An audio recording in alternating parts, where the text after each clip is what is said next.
A stranger sent $1 million to my bank account by mistake, and after going to court, it's now legally mine. It was a normal Tuesday morning when I logged into my bank app half asleep just to check if my paycheck had cleared. At first I thought I was still dreaming. The balance read $1,023.47. I blinked, refreshed the app. Same number, $1 million.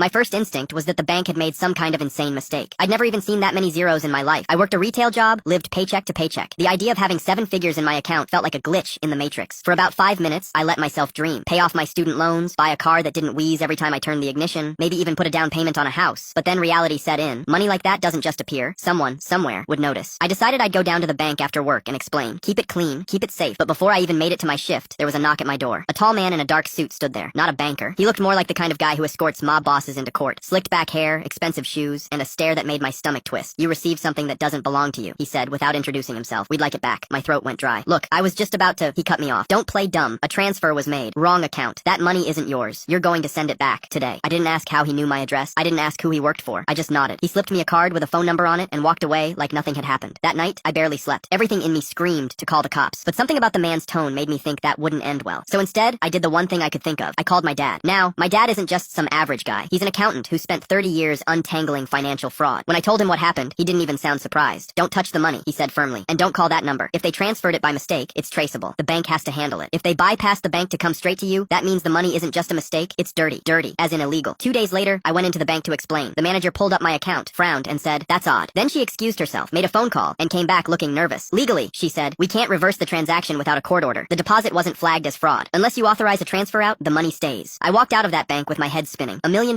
just sitting there, and no one could take it unless I agreed. Meanwhile, the man in the suit kept showing up. First at my job, then parked across the street from my apartment. Always watching, always waiting. Finally, I snapped. I called the police, filed a harassment report, and gave them his description. They started investigating, and here's where things turned upside down. Turns out the money hadn't come from a mistake. It had come from an international laundering ring. The FBI had been monitoring accounts connected to the operation, and somehow, mine had gotten caught in the middle. The man in the suit wasn't a banker. He wasn't even from a company. He was one of the guys under investigation. When the FBI pulled him in, they confirmed what my dad suspected. The money was dirty. But here's the twist. Because I had reported it immediately, cooperated with investigators, and hadn't touched a dime, the government couldn't classify me as part of the scheme. And because the ring had already forfeited assets to the state, the funds in my account were considered unclaimed property. After months of paperwork, hearings, and legal back and forth, the decision came down. The money, what was left after seizures and fees, was legally mine to keep. $1 million.